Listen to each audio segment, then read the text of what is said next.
as if to say, hey, isn't that interesting? And it's not as if the infant actually wanted the blinking object for themselves. They seemed satisfied if the adult simply looked at the same direction, at the same object, and enthusiastically showed the same interest. In another study, an infant saw an experimenter play with a toy, put it on a table in front of the child, and then leave the room. Right after this, a different experimenter came into the room, and while the child was looking, picked up the toy from the table and put it up on a shelf. After that second person left the room, the original experimenter came back in and looked surprised when the toy was not on the table. What do you think the babies did?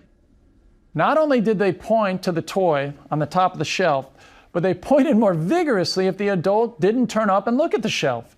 It's as if babies understood that the adult was stuck and they were just trying to lend a helping hand. I want to emphasize that much of this early nonverbal communication is happening before infants begin to speak. If you think about it, this is pretty impressive and implies a highly sophisticated perspective-taking skill for a preverbal infant. For example, pointing to interesting objects suggests that infants believe that other people will also find the same things interesting. The flip side is also likely.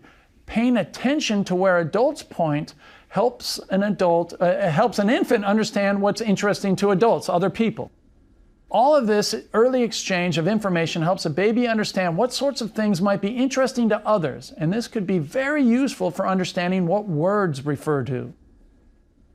And consider the sophistication of gesturing to help others in need. When a baby points to an object that an adult is looking for, it suggests that the baby knows that the adult has goals and intentions. Being aware that others have goals and intentions may be necessary for any sort of social perspective taking.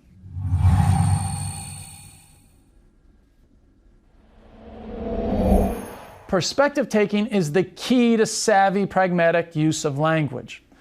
If you can't understand where someone's coming from, it's very hard to know what they mean. That's why something as simple as nice job can be so confusing. It can sarcastically mean terrible job, it can politely mean okay job, and it can even understatedly mean great job. It's all about knowing what the speaker intends in context.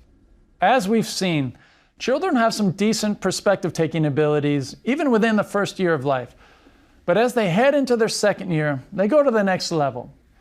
Here's a lovely example. In a cute experiment by Alison Gopnik and Betty Rapiccioli, 14 and 18-month-old toddlers were presented with a bowl of broccoli and a bowl of Pepperidge Farm goldfish crackers.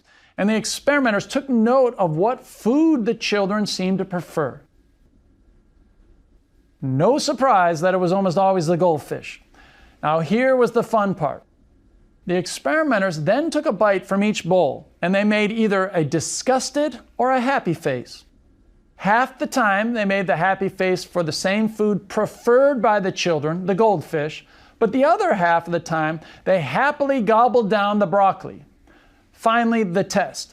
After the experimenter showed her preference, she held out her hand to see what food the toddler would give her. The 14-month-olds almost always handed over goldfish no matter what the adult preferred, but the 18-month-olds handed over the one that the adult seemed to like, even if it was broccoli. This marks the start of a gradual transition from having a somewhat egocentric view of the world towards one that carefully considers the different perspectives of others. There's even a name for this skill. It's called theory of mind, or TOM for short. Jill DeVilliers, a developmental psychologist at Smith College, defines TOM as a folk psychological theory that we use to predict and explain others' behavior on the basis of their internal workings, their feelings, intentions, desires, attitudes, beliefs, knowledge, and point of view. One of the classic tests for a theory of mind in children was developed by Simon Baron-Cohen and his colleagues in the mid-1980s. It's sometimes called the Sally Ann test or the marble task. It goes like this. A child is presented with a short skit performed by two dolls, Sally and Ann. There are three props, a basket, a box, and a marble. First, Sally takes the marble and hides it in the basket. Then she exits the scene to take a walk. While she's away, Anne sneaks over to the basket and moves the marble to her own box. When Sally returns from her walk, the child is asked this question: where will Sally look for her marble? It isn't until about the age of 4 years old that children stop saying the box and start saying the basket. Up to 4 years of age, children have a hard time ignoring what they know to be true, the marbles in the box, to consider what Sally thinks is true. This is a pretty significant shift in children's thinking. It not only shows that they can simultaneously hold two different views about the world, but that they can suppress their own view to embrace the view of another. It's no accident that this gradual development of perspective-taking skills is highly correlated with language development. As perspective-taking gets more sophisticated, so does language. This has led some to hypothesize that perspective-taking is a key mechanism for language development.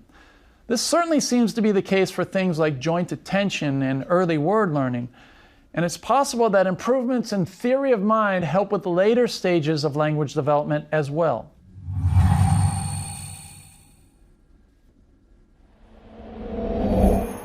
One way to approach this link between perspective taking and language acquisition is to consider cases in which perspective taking goes off the tracks in development. One such case we've already discussed is autism spectrum disorder, or ASD. As you know, children with ASD not only exhibit significant language impairments, but they also have difficulty taking the perspective of others. For example, connecting back to Baron-Cohen's theory of mind test, children with severe ASD think that Sally will look in the box, and this egocentric perspective persists even after massive retraining. This deficit is so pervasive and reliable in ASD that it's sometimes even used as a diagnostic feature of the condition.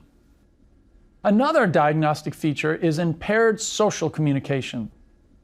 One early manifestation of this is using hand gestures differently than typically developing children. It's a common misperception that children with ASD don't gesture. Actually, they do. They just do it differently. Typically developing children will point to things not only to request them, these are called imperative gestures, but as you know, they also gesture to comment on things and to inform people about things. In contrast, the gestures of infants and toddlers with ASD are almost always imperative. Eye gaze is also different. Not only do most children with ASD fail to engage in joint attention, but they often don't make eye contact with people in the same way. In one eye tracking study, Warren Jones and Amy Klin of Emory University showed that for the first 2 months of life, children at risk for autism found eyes equally interesting as typically developing children. They looked just as long at them. However, from ages 2 months to 6 months, the ASD at-risk group looked less and less towards the eyes compared to the control group. The researchers interpret these findings as a derailment of the typical trajectory of social gazing. The argument goes like this: all children are born with an innate preference for looking at human eyes. Most children quickly realize that the eyes offer social clues about people's interests and intentions. This realization in turn causes even more attention to the eyes. From there, the cycle repeats itself, and attending to the eyes eventually becomes a habit by the time children start learning language. Things are different for children with ASD. Although they start life just as interested in human eyes, for some reason, they never learn that eyes are a goldmine of social information. And because they don't find eyes socially rewarding, they never develop the habit of attending to them during language learning. We're still not sure why they lose interest, but findings like this suggest that the mechanism for ASD involves a chain reaction of innate inclinations that then derail typical social experiences. If you think about it, this is actually cause for hope. If we can identify very early warning signs, we can develop therapeutic interventions to boost attention to the eyes, and this may help at-risk children stay on track for typical language development.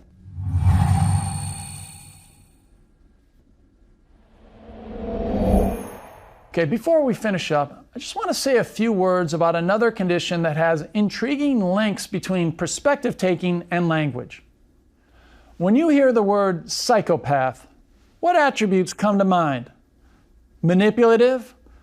Emotionally detached? Selfish? The popular stereotype of a psychopath is a cunning person with no empathy who's only looking out for number one. There's no question that the labels of cunning and self-serving are justified, but research suggests that psychopaths may be more empathic than we previously thought. In a 2013 study, Christian Keizers and colleagues teamed up with Dutch forensic psychiatric clinics to measure empathic brain responses of prisoners diagnosed with psychopathy. Under very close guard, the team had inmates come into the lab and get fMRI scans of their brains while they viewed pictures of people in pain. In non-psychopath control subjects, these images strongly activate many of the same parts of the brain that are active when people are actually in physical pain. This is interpreted as a type of neural empathy. You understand the pain of others by simulating it in your own brain. Psychopaths are different. When the Dutch inmates were in the scanner, they showed much less empathic activation in these pain regions, suggesting that they had difficulty taking the perspective of the people in the pictures. But when the inmates were explicitly asked to take the perspective of the people in pain, they looked a lot more like the control group. However, there were some big differences in the frontal lobes, suggesting that psychopaths were engaged in a much more strategic and controlled form of thinking. This finding adds nuance to the traditional view of psychopathy. It's not that psychopaths are incapable of taking the perspective of others, it's just that they're very strategic about when they do it. Empathy is a default mode for most people, but it appears to be optional for psychopaths. This actually makes a lot of sense if you consider some of the common manifestations of the disorder. One telltale sign is superficial charm. This social savviness allows psychopaths to thrive naturally and openly in ultra-competitive careers like business, entertainment, and law. Turns out there's many ways for a psychopath to make a killing.